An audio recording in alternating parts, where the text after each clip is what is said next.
ऐसी ही बेहतरीन कहानियाँ सुनने के लिए केपी नॉवल चैनल को लाइक, शेयर और सब्सक्राइब करें। आने वाली कहानियों के बारे में जानने के लिए हमारे टेलीग्राम से जुड़ें। लिंक डिस्क्रिप्शन में है। सुपर जीन 2 एवोल्यूशन अध्याय 411। हालांकि यह निर्वाण प्राणी नहीं था, लेकिन इसकी उड़ान की गति काफ़ी तेज थी और यह आरोही प्राणियों में सबसे ऊपर था। बेशक इसके पंखों ने निश्चित रूप से इसकी उड़ान की गति को बढ़ाया। हालांकि लिन शेन को पकड़ने में सक्षम होने के लिए यह निश्चित रूप से एक उच्च मोड़ आरोही प्राणी था, इसमें कोई संदेह नहीं है। लिन शेन ने पीछे मुड़कर नहीं देखा और गोल्डन यूनिकॉर्न बीटल के साथ अकेले समस्या को हल करने से पहले वज्रबैल के घोंसले से खुद को दूर करने की कोशिश की। लिन शेन अब समझ गया था कि उन वज्रबैलों को रात होने से पहले अपने घोंसले में क्यों लौटना पड़ा। यह इस गोल्डन यूनिकॉर्न बीटल से बचने की संभावना थी। अपने आकार को देखते हुए यह निश्चित रूप से अंदर नहीं घुस सकता था, इसलिए जब तक वे घोंसले में वापस आते हैं, भले ही वे हिलने डुलने की क्षमता खो देते हों, उन्हें खाए जाने की चिंता करने की जरूरत नहीं थी। गोल्डन यूनिकॉर्न बीटल की आंखों से खूनी रोशनी निकल रही थी, क्योंकि वह अपने पंख फड़फड़ा रहा था और तेजी से आगे बढ़ रहा था, लिन शेन के करीब आ रहा था। लिन शेन को अपना सुपर बेस फॉर्म सक्रिय करना पड़ा, जिससे उसकी गति बढ़ गई और एक बार फिर उनके बीच की दूरी बढ़ गई। लिन शेन को आश्चर्य हुआ कि गोल्डन यूनिकॉर्न बीटल ने थोड़ी देर बाद फिर से पकड़ लिया, इसकी गति भी बढ़ गई थी। पीछे मुड़कर देखा तो उसने गोल्डन यूनिकॉर्न बीटल को सुनहरी रोशनी बिखेरते देखा। इसने कुछ कौशल का इस्तेमाल किया था और इसकी गति और भी तेज हो रही थी।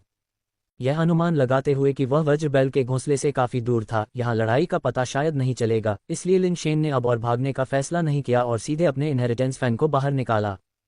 फैल जाओ। लिन शेन की हल्की चीख के साथ पंखा असंख्य लाइट स्वॉर्ड्स में बदल गया, जो गोल्डन यूनिकॉर्न की ओर उल्का बौछार की तरह हवा में बह रहा था। गोल्डन यूनिकॉर्न ने उन लाइट स्वॉर्ड्स पर ध्यान नहीं दिया और लिन शेन पर अपना भयंकर हमला जारी रखा। एक के बाद एक लाइट स्वॉर्ड्स ने उसके शरीर पर वार किया, लेकिन एक सुनहरे प्रभामंडल ने उन्हें पीछे धकेल दिया और हर एक तलवार उछलकर वापस लौट गई। क्या ये कौशल रक्षात्मक क्षमता भी प्रदान करता है? लिन शेन ने थोड़ा भौहें से कुढ़ी, अपनी मुट्ठियां समेटी और आगे बढ़कर सफिंग ट्रिपल पंच का इस्तेमाल किया। शायद सफिंग ट्रिपल पंच के खतरे को भांपते हुए बीटल के दो भागों में विभाजित सींग सुनहरी चमक के साथ चमक उठे, जिसने वास्तव में सफिंग ट्रिपल पंच द्वारा बनाई गई पंचतरन को विभाजित कर दिया। गोल्डन यूनिकॉर्न बीटल को अपना हमला जारी रखते हुए देखकर लिन शेन को अचानक झटका लगा। इस प्राणी के कौशल काफी दुर्जेय हैं। जब गोल्डन यूनिकॉर्न बीटल उस पर आया तो लिन शेन को उसके हमले से बचने के लिए एक केकड़े की तरह बगल में जाना पड़ा, अपने सुपर बेस फॉर्म में प्रवेश किया और सफिंग ट्रिपल स्ट्राइक के साथ जवाबी हमला किया। उसने सोचा था कि इस बार वह कम से कम गोल्डन यूनिकॉर्न बीटल को पीछे हटाने में कामयाब हो जाएगा या उसे गंभीर रूप से घायल भी कर देगा। लेकिन जब बीटल का दो भागों में बंटा सींग टकराया तो उसने एक बार फिर लिन शेन से भयंकर पंचतरन को अलग कर दिया। ये किस तरह का कौशल है जो मेरी सफिंग मुट्ठी का मुकाबला कर सकता है? लिन शेन चुपके से चकित था। उसने अपनी हरकत तकनीक से गोल्डन यूनिकॉर्न बीटल के एक और हमले को चकमा दिया और पंखे को नियंत्रित करके मर्ज और स्पिन चालें निष्पादित की। असंख्य लाइट स्वॉर्ड्स तुरंत एक में परिवर्तित हो गए, जिससे एक एकल घूमती हुई लाइट स्वॉर्ड बन गई जो गोल्डन यूनिकॉर्न बीटल की ओर बढ़ी। इस बार गोल्डन यूनिकॉर्न बीटल ने लाइट स्वॉर्ड के हमले को नजरअंदाज नहीं किया, बल्कि अपने सींग से लाइट स्वॉर्ड पर हमला करने के लिए मुड़ गया। टक्कर ने एक भयानक शॉक वेव बनाई और लिन शेन को निराशा हुई। लाइट स्वॉर्ड सींग से पराजित हो गई और पीछे हट गई। प्रभावशाली। लिन शेन ने थोड़ा भौहें से कुढ़ी। लाइट स्वॉर्ड में खुद ही एक विशेषता दोगुनी वृद्धि थी, जो छठे मोड़ की शक्ति वृद्धि और स्पिन से विनाशकारी शक्ति वृद्धि के साथ मिलकर थी। आमतौर पर 10 चरण के आरोही प्राणी भी लाइट स्वॉर्ड के प्रहार का सामना नहीं कर सकते थे। ये कि golden unicorn beetle light sword को पीछे हटा सकता है, एक अविश्वसनीय रूप से दुर्जेय शक्ति का संकेत देता है। इसके प्रभामंडल की रक्षात्मक क्षमता और सींग की आक्रामक शक्ति के साथ यह आदमी आक्रमण और रक्षा दोनों में मजबूत है। Lin Shen golden unicorn beetle को जबरन मारने के लिए मजबूत आधार शक्ति का उपयोग करने की तैयारी कर रहा था, जब उसने अचानक अपने पूरे शरीर में एक शक्ति फैलती हुई महसूस की, जिससे उसे ऐसा महसूस हुआ जैसे उसने अवर्णनीय रूप से आरामदायक जिनसेंग फल खा लिया हो। कॉन्ट्रेरियन ने अपना पुनर्जन्म पूरा कर लिया है। लिन शेन के एक विचार से कॉन्ट्रेरियन के बारे में विवरण स्पष्ट हो गया। पहले 5वां टर्न कॉन्ट्रेरियन 7वें टर्न पर पहुंच गया था, जिससे लिन शेन की विशेषताओं में 20% की वृद्धि हुई। अपने दिमाग की हरकत से लिन शेन ने कॉन्ट्रेरियन को आगे बुलाया। मध्य हवा में मडराते हुए कॉन्ट्रेरियन चमकते हुए खड़ा था, चांदी के बाल और चांदी के कवच के साथ एक लाइट एल्फ की तरह पवित्र। कॉन्ट्रेरियन ने तुरंत अपने सुपर बेस फॉर्म और विभिन्न कौशल को सक्रिय किया, बिना किसी हिचकिचाहट के गोल्डन यूनिकॉर्न बीटल पर हमला किया। लिन शेन ने अपने हाथ से इशारा किया और इनहेरिटेंस फैन उसकी मुट्ठी में वापस आ गया। इसकी चमक मंद हो गई, जैसे कि यह एक साधारण फोल्डिंग फैन हो। बूम! गोल्डन यूनिकॉर्न बीटल का यूनिकॉर्न हॉर्न कॉन्ट्रेरियन की मुट्ठी से टकराया और टक्कर से एक भयानक विस्फोट हुआ।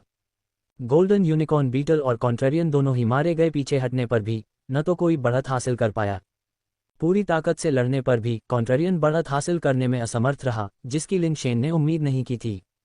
वह जानता था कि गोल्डन यूनिकॉर्न बीटल मजबूत है, लेकिन उसने यह उम्मीद नहीं की थी कि यह इतना दुर्जय होगा। हमले से नाकाम होकर गोल्डन यूनिकॉर्न बीटल ने अपना मुंह खोला और सुनहरी रोशनी की किरण उगली। रोशनी हवा में फैल गई और पलक झपकते ही एक विशाल गोल्डन माउंटेन में तब्दील हो गई, जो कॉन्ट्रेरियन पर टूट पड़ी। धमाका! एक जोरदार मुक्का मारकर कॉन्ट्रेरियन ने गोल्डन माउंटेन पर वार किया और वह पराजित हो गया। एक उल्का की तरह जमीन की ओर गिरा और सोने जैसी धरती में एक गड्ढा बना दिया। हालांकि कॉन्ट्रेरियन घायल नहीं हुआ और एक तोप के गोले की तरह जमीन से ऊपर उछला, एक बार फिर गोल्डन माउंटेन को निशाना बनाया। कॉन्ट्रेरियन बहुत लापरवाह हो रहा है। लिन शेन ने देखा कि कॉन्ट्रेरियन बार बार गोल्डन माउंटेन से टकरा रहा था, हर बार उसे पीछे हटना पड़ रहा था और वह अपना सिर हिलाने से खुद को नहीं रोक पाया। हालांकि कॉन्ट्रेरियन शक्तिशाली था, लेकिन उसने बिना किसी रणनीति के सिर्फ शुद्ध आक्रामक हमले के साथ एक निडर की तरह लड़ाई लड़ी। सौभाग्य से लिन शेन सिर्फ कॉन्ट्रेरियन की क्षमताओं का परीक्षण कर रहा था, जिससे यह आमने सामने की टक्कर कोई मुद्दा नहीं बन पाए। हालांकि भविष्य की प्रतिकूलताओं या नुकसानों में कॉन्ट्रेरियन के लिए ऐसा सीधा दृष्टिकोण स्पष्ट रूप से असंभव था। लिन शेन ने अपने हाथ में फोल्डिंग पंखा थोड़ा हिलाया और पंखे पर चित्रलिपि अचानक चमक उठी। जैसे ही लिन शेन ने पंखा हिलाया, चमकती हुई चित्रलिपि हवा के साथ बहती हुई गोल्डन माउंटेन पर उतरती हुई प्रतीत हुई।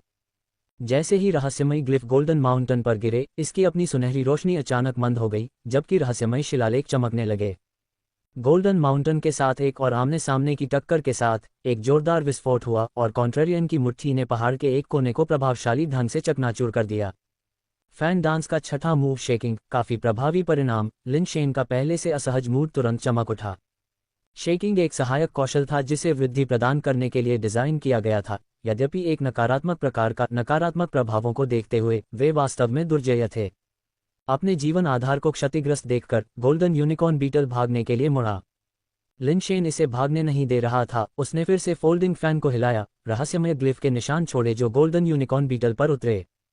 गोल्डन यूनिकॉर्न बीटल के चारों ओर सुनहरी आभा बढ़ गई। रहस्यमय ग्लिफ को पीछे हटाने का प्रयास किया, लेकिन संपर्क में आने पर आभा काफी फीकी पड़ गई, जबकि ग्लिफ और भी अधिक चमकदार हो गए, आभा को भेदते हुए और सीधे गोल्डन यूनिकॉर्न बीटल के शरीर पर छाप छोड़ते हुए। इनहेरिटेंस फैन का कौशल काफी प्रभावशाली है। लिन शेन ने कॉन्ट्रेरियन को गोल्डन यूनिकॉर्न बीटल को बेरहमी से पीटते हुए देखा और मन ही मन प्रसन्नता महसूस की। कुछ ही क्षण पहले गोल्डन यूनिकॉर्न बीटल अभी भी कॉन्ट्रेरियन के साथ वार कर सकता था, लेकिन अब वह पूरी तरह से हावी हो रहा था। नकारात्मक प्रभावों के कारण गोल्डन माउंटेन और गोल्डन यूनिकॉर्न बीटल के एक बार के शक्तिशाली शरीर बहुत अधिक कमजोर हो गए थे, जो कॉन्ट्रेरियन के भयंकर हमलों का सामना करने में मुश्किल से सक्षम थे। जब सुपर बेस चेंज ने अपना अंतिम कूलडाउन पूरा किया और आकार लिया, तो कॉन्ट्रेरियन ने एक ऐसा मुक्का मारा जिसने पहले से ही क्षतिग्रस्त गोल्डन माउंटेन को उड़ा दिया, जिससे उसके अंदर का जीवन सार बिखर गया, जिसे कॉन्ट्रेरियन ने अपने शरीर में अवशोषित कर लिया। लाइफ बेस के टूटने के साथ गोल्डन यूनिकॉर्न बीटल बिजली की तरह मारा गया, कॉन्ट्रेरियन के आक्रमण को रोकने में पूरी तरह से असमर्थ, जिसने कुछ मुक्कों से उसका सिर कुचल दिया। 10वें मोड़ पर उत्परिवर्तित असेंशन गोल्ड को नष्ट करने वाले यूनिकॉर्न को मारना।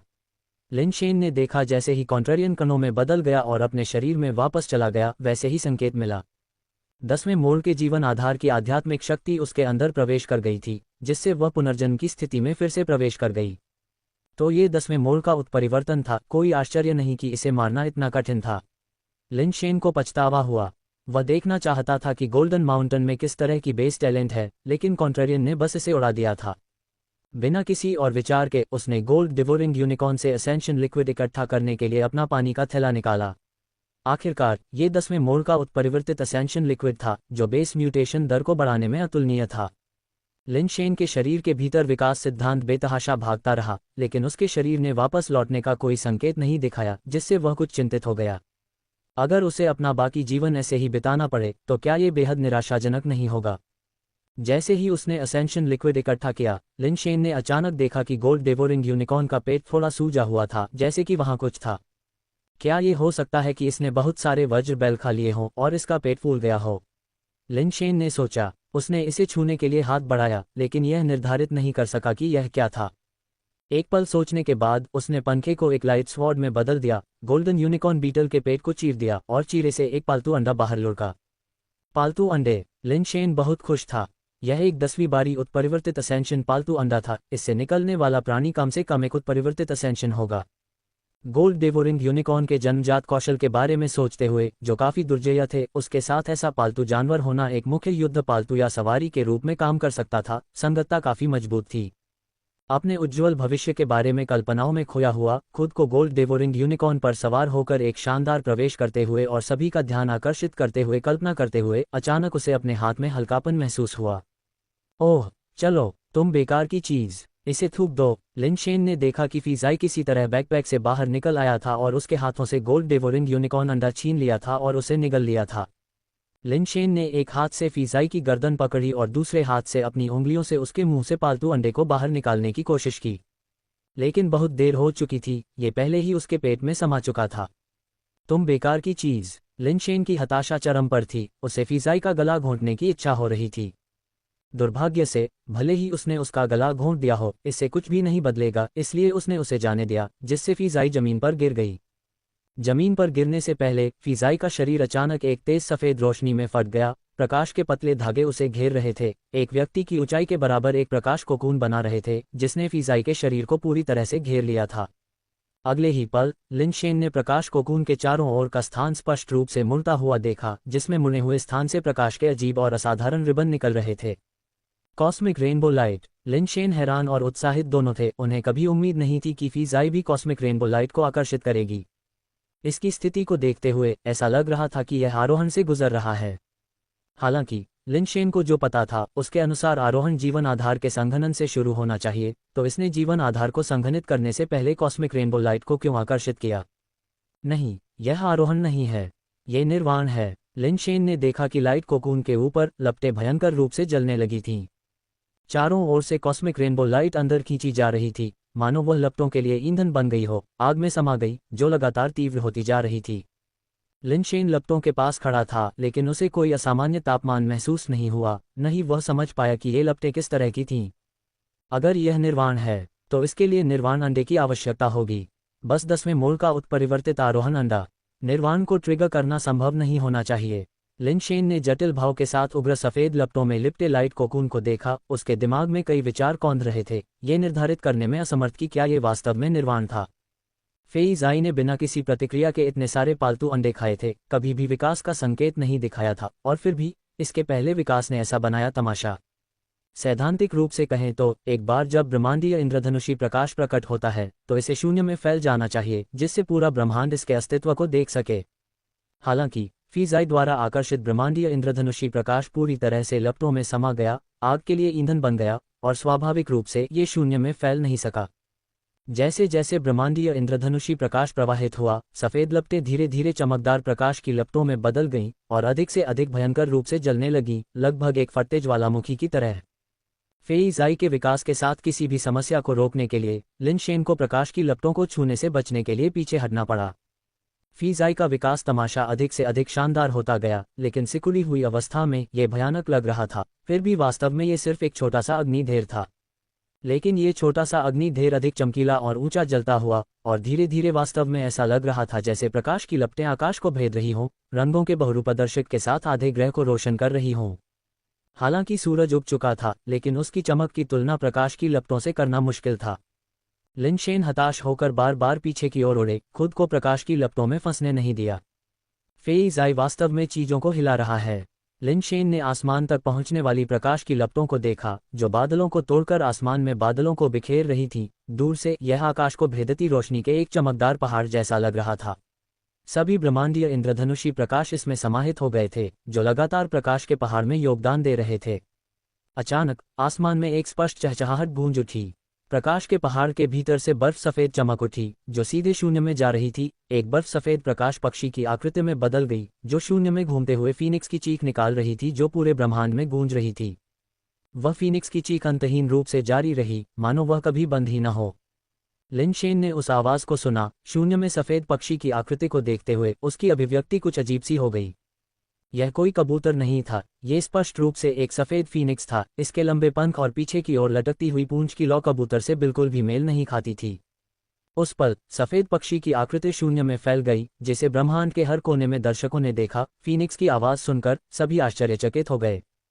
चूंकि ब्रह्मांडीय इंद्रधनुषी प्रकाश अदृश्य था, इसलिए कई लोगों ने सोचा कि यह तारों वाले आकाश से गुजरने वाला एक श्रेष्ठ जीवन रूप है। लेकिन जब उन्हें पता चला कि इस सफ़ेद पक्षी की आकृति पूरे ब्रह्मांड में कई ग्रहों पर देखी जा सकती है, तो वे सभी अविश्वसनीय रूप से आश्चर्यचकित हो गए। स्थिति के बारे में अस्पष्ट थे।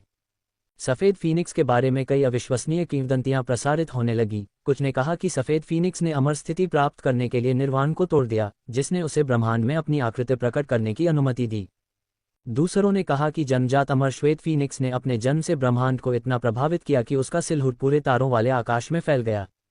गोल्डन स्टार पर ज्वालामुखी के समान ज्वलंत चमक, कॉस्मिक रेनबो लाइट और मुनी हुई जगह के साथ गायब हो गई।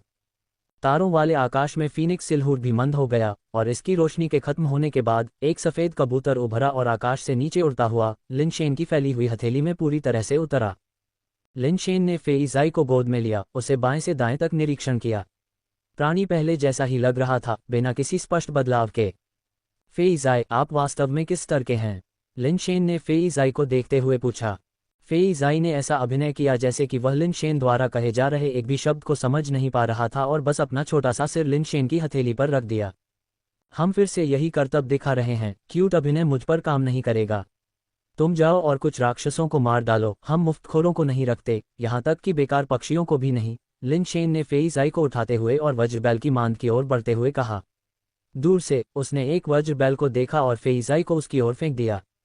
हालांकि फेई ज़ाई ने हवा में अपने पंख फड़फड़ाए, चक्कर लगाया और लिनशेन की ओर वापस उड़ गया, उसके कंधे पर उतरा, फिर उसके बैग में घुस गया।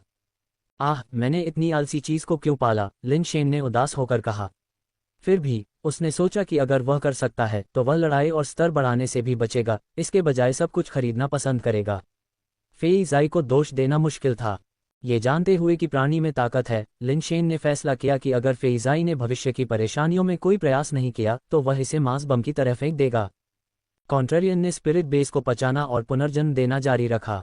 अपने निपटान में इतने सारे असेंशन लिक्विड और स्पिरिट बेस के साथ लिनशेन और अधिक वज्रबैल को मारने के लिए बहुत आलसी था। इसके बजाय उसने वज्रबैल की मांद का पता लगाने और ये देखने के लिए रात होने का इंतजार किया कि किस तरह की धातु की फोजिंग हो रही थी। अपने शरीर के ठीक होने से पहले वापस लौटने में असमर्थ, उसने पास की एक जगह ढूंढी और झींगा सैनिकों और केकड़ा जनरलों और थाउजेंड मेंस पॉइंटर का अभ्यास किया। थाउजेंड मेंस पॉइंटर डेमन हॉटफिंगर का पूर्ण या उन्नत संस्करण था। डेमन हॉटफिंगर की नींव के साथ लिनशेन को शुरू करना अपेक्षाकृत आसान लगा। डेमन हॉटफिंगर अप्रत्याशित धोखे और चालबाजी के बारे में था, दूसरों को बेवकूफ़ बनाना। दूसरी ओर थाउजेंड मेंस पॉइंटर और भी चालाक था। भ्रम का मार्ग केवल एक बुनियादी आवश्यकता थी, आगे के अभ्यास से विशेषज्ञता का एक अमूर्त और अदृश्य स्तर प्राप्त हुआ। ये कौशल आपको यह नहीं देखने देता कि आप पर हमला कैसे हुआ। ये फिंगर स्किल वास्तव में लिनशेन के स्वाद के अनुकूल थी। उसने खुद से सोचा, अगर मैं 28 मुट्ठियों की लंबी दूरी की मुट्ठी शक्ति को 1000 पुरुषों के पॉइंटर के साथ जोड़ सकता हूँ, अमूर्त और अदृश्य उंगली बल जारी कर सकता हूँ, दूर से अदृश्य दुश्मनों पर हमला कर सकता हूँ और किसी को भी ध्यान दिए बिना एक्यूपॉइंट सीलिंग का उपयोग कर सकता हूँ, तो ये बहुत अच्छा होगा। लिनशेन ने झींगा सैनिकों और केकड़े जनरलों का बार बार अभ्यास किया, अपने कदमों को बदलते हुए और पीछे की ओर उछलते हुए, अपने हाथों को 1000 पुरुषों के पॉइंटर के विभिन्न कौशलों का अभ्यास करने में व्यस्त रखा। उसकी चालें अधिक अलौकिक हो गईं और उसकी उंगली के वार से हवा कमजोर होती गई। हालांकि 28 मुट्ठियों की भयंकर मुट्ठी शक्ति को 1000 पुरुषों के पॉइंटर के साथ मिलाना असंभव साबित हुआ। एक आक्रामक था, दूसरा नर्म, और दो चरम सीमाओं को बस मिलाया नहीं जा सकता था। कुछ समय अभ्यास करने और आधे दिन आराम करने के बाद लिनशेन आखिरकार रात होने तक पहुंच गया और चुपके से फिर से वज्रबैल की मांद के पास पहुंच गया। अब पिछले अनुभव के साथ लिनशेन ने अपनी गति बढ़ा दी और जल्दी से लाल वज्रबैल की लोहे की जाली वाली गुफा में पहुंच गया। लिनशेन ने लाल वज्रबैल की नज़र से बाहर एक कोण पाया और चुपचाप गुफा में उड़ गया। लाल वज्रबैल को कुछ महसूस हुआ, उसने अपना सिर घुमाया लेकिन कुछ नहीं देखा। फिर वह वापस मुड़ा और धातु की सामग्री को गढ़ना जारी रखा। लिनशेन एक भटकती आत्मा की तरह आगे बढ़ा। यूं ने उसे जो आंदोलन तकनीक सिखाई थी उसका उपयोग करते हुए लगातार लाल वज्रबैल की दृष्टि से बाहर रहना। सौभाग्य से लाल वज्रबैल लोहे को गढ़ने पर ध्यान केंद्रित कर रहा था और किसी और चीज पर ध्यान नहीं दे रहा था। लिनशेन ने इस अवसर का लाभ उठाते हुए एक मार्ग में घुस गया और उसका पीछा करते हुए अंदर चला गया। गुफा के अंदर का तापमान अचानक काफी बढ़ गया और मार्ग के भीतर भी ये बहुत अधिक था। लिनशेन ने अनुमान लगाया कि शायद यही कारण है कि वज्रबैल ने यहाँ अपनी गतिशीलता नहीं खोई। अंदर के मार्ग सभी दिशाओं में आपस में जुड़े हुए थे, बाहर के विपरीत जहां केवल एक ही रास्ता था। सौभाग्य से जमीन पर एक गाड़ी के गड्ढे थे, जो गाड़ी के पहियों और धातु की जमीन के बीच अनगिनत वर्षों के घर्षण से पीछे छूट गए होंगे। थोड़ी देर चलने के बाद लिनशेन ने एक सुनहरा बैल गाड़ी खींचते हुए देखा और जल्दी से छिपने के लिए एक छिपा हुआ रास्ता ढूंढ लिया। सुनहरा बैल के गुजरने के बाद ही वह बाहर निकला और अंदर की ओर पहिए के निशानों का अनुसरण करना जारी रखा। जल्द ही लिनशेन एक और गुफा में पहुंच गया, जहां पहले की तरह लोहे से बना एक लाल वज्र बैल और आग का एक नीला स्तंभ था। वज्र हीरों के घोंसले के अंदर ऐसी कितनी गुफाएं थीं, ये बताना मुश्किल था। शुक्र है कि यहाँ बहुत सारे वज्र बैल नहीं थे, ऐसा लग रहा था कि उनमें से ज्यादातर बाहर की गुफाओं में थे। अंदर केवल लोहे से बने लाल वज्र बैल और धातु के बैल थे, जो फोर्जिंग सामग्री एकत्र कर रहे थे, और उनकी संख्या अपेक्षाकृत कम थी। चलते समय लिनशेन ने गुफा की दीवारों पर निशान छोड़े। उसे इतना जटिल मार्ग याद नहीं था, और अगर वह खो गया तो यह अच्छा नहीं होगा। कई लोहे की जालीदार गुफाओं से गुजरने के बाद यात्रा अपेक्षाकृत सुरक्षित थी। उसे आगे बढ़ते रहने के लिए बस लाल धातु के बैलों की नज़र से दूर रहने की जरूरत थी। शुरुआत में जिस गाड़ी से उसका सामना हुआ, उसके अलावा उसे बाद में कोई और गाड़ी नहीं मिली। समय का ध्यान रखते हुए लिनशेन ने सावधानी से खोजबीन की। ये जगह वाकई एक विशाल भूल भुलैया जैसी थी। अगर वहां कोई गाड़ी के निशान नहीं होते तो उसे पता नहीं होता कि कहाँ जाना है। कबाड़, सब कबाड़। लिनशेन चल रहा था जब उसने अचानक आगे एक इंसानी आवाज सुनी। यहाँ कोई है। लिनशेन चौंक गया। उसने कभी नहीं सोचा था कि यहाँ कोई और मिलेगा। वज्र बैल स्पष्ट रूप से पालतू नहीं बल्कि जंगली जीव थे। इतने सारे जंगली वज्र बैलों की मांद में कोई इंसान कैसे जीवित रह सकता है? इसके अलावा ऐसा लग रहा था कि वह व्यक्ति चुप रहने का कोई प्रयास नहीं कर रहा था। उनकी गालियां गुफा में गूंज रही थीं, जिससे लिनशेन के कान के पर्दे लगभग फट रहे थे। ध्यान से सुनने पर उसे एहसास हुआ कि आवाज गाड़ी के ट्रैक की दिशा से नहीं आ रही थी। कुछ देर सोचने के बाद लिनशेन ने उस मार्ग की जांच करने का फैसला किया जहां से आवाज आ रही थी। इनहेरिटेंस फैन को हाथ में लेकर और गुफा की दीवार को गले लगाते हुए वह सावधानी से आगे बढ़ा। 2 कोनों को मोड़ने के बाद उसने देखा कि मार्ग एक और गुफा में समाप्त हो गया था। दूर से लिनशेन केवल गुफा की चट्टानी दीवारें देख सकता था। उसने अनुमान लगाया कि यह मार्ग गुफा के नीचे नहीं बल्कि संभवतः मध्य या शीर्ष भाग में स्थित है। लिनशेन जमीन पर लेट गया और मार्ग के प्रवेश द्वार की ओर रेंगता हुआ चला गया। फिर भी वह उस व्यक्ति की गालियां सुन रहा था। कभी कभी उसे धातु के टकराने की आवाज भी सुनाई देती थी, हालांकि यह फोर्जिंग की आवाज कम और धातु के टूटने की आवाज ज्यादा लगती थी। आखिरकार वह मार्ग के अंत तक पहुंच गया और पाया कि यह गुफा के शीर्ष के पास स्थित था, लगभग छत तक पहुंच रहा था। चुपके से गुफा में झांकते हुए एक बार जब लिनशेन को अंदर का स्पष्ट दृश्य दिखाई दिया तो उसका चेहरा आश्चर्य से भर गया। गुफा के अंदर एक विशाल भट्टी थी जिसमें नीली लपटें उठ रही थीं, जो विभिन्न धातु के ब्लॉकों को पिघला रही थीं। उस भट्टी के बगल में एक काली वर्कबेंच खड़ी थी जिसमें विभिन्न कास्टिंग उपकरण रखे हुए थे, ऐसे उपकरण जो स्पष्ट रूप से बुद्धिमान प्राणियों द्वारा उपयोग किए जाते थे। उस वर्कबेंच के बगल में एक मजबूत सेलेस्टियल जिसका ऊपरी शरीर नंगा था, मांसपेशियां उभरी हुई थीं, 2 मीटर से अधिक लंबा था और उसकी पीठ पर एंजल के पंख थे, एक लाल ब्लेड पकड़े हुए था और कोस रहा था। एक सेलेस्टियल, यहाँ एक सेलेस्टियल है। लिनशेन का आश्चर्य और भी बढ़ गया। ये सेलेस्टियल लिनशेन की धारणा के सेलेस्टियल से अलग था, जो सेलेस्टियल को तियानशुन जैसे किसी व्यक्ति की कृपा और लालित्य के पर्याय के रूप में मानते थे। सबसे खराब स्थिति में वे तियानशुन की तरह परिष्कृत लेकिन पतनशील प्रकार के थे। उनके चरित्र के बावजूद अच्छे दिखने वाले, उनके बीच शायद ही कोई मजबूत और भारी नमूना था। फिर भी इस सेलेस्टियल ने जानबूझकर विपरीत रास्ता अपनाया। उभरी हुई मांसपेशियों और लाल त्वचा के साथ उसके चेहरे की विशेषताएं कठोर, उसका चौकोर चेहरा प्रभुत्व को दर्शाता है, लेकिन शास्त्रीय सुंदरता या लालित्य से पूरी तरह रहित है। उसके सफेद बाल लापरवाही से उसके सिर के ऊपर बंधे थे, जिससे वह एक असाधारण रूप से जंगली लग रहा था। इस समय वह एक हाथ से हैंडल और दूसरे से ब्लेड पकड़े हुए था, लाल तलवार को जोर से आधा तोड़कर पिघलने वाली भट्टी में फेंक रहा था, जैसे कि आग में जलाने वाली सामग्री फेंक रहा हो। उसके चारों ओर फर्श और दीवारों पर विभिन्न तलवारें थीं, जिनमें से प्रत्येक शैली में भिन्न थी, लेकिन सभी में लाल ब्लेड थे। करीब से निरीक्षण करने पर यह स्पष्ट हो गया कि तलवारों का रंग पूरी तरह से लाल नहीं था, इसके बजाय उन पर लाल पैटर्न थे। कुछ तलवारों पर लाल पैटर्न विरल थे, जिससे ब्लेड कम लाल दिखाई देते थे। अन्य तलवारों पर लाल पैटर्न बहुत ज्यादा थे, जो बहुत लाल दिख रहे थे, जैसे कि पूरा ब्लेड लाल रंग में भीगा हुआ हो। सफेद बालों वाले मजबूत एंजल ने बेतरतीब ढंग से एक और तलवार उठाई, उसे तोड़ा और भट्टी में फेंक दिया। कुछ ही समय में उसने कई तलवारें तोड़ दी और उन्हें भट्टी में फेंक दिया, जैसे कि वे सिर्फ जलाऊ लकड़ी हों। उलझन में लिनशेन ने सोचा कि कैसे एक दिव्य वज्र बैलों की मांद में तलवारें गड़ सकता है।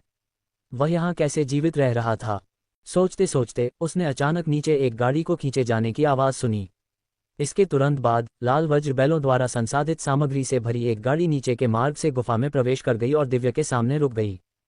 सफ़ेद बालों वाले सेलेस्टियल ने लापरवाही से गाड़ी से सामान उठाया और उन्हें एक कोने में फेंक दिया, जहां पहले से ही धातु की आपूर्ति का ढेर जमा था, जो लाल वज्र बैलों द्वारा बनाया गया प्रतीत होता था। हे भगवान, वे वज्र बैल वास्तव में उसके लिए काम कर रहे हैं। यह आदमी वास्तव में कौन है?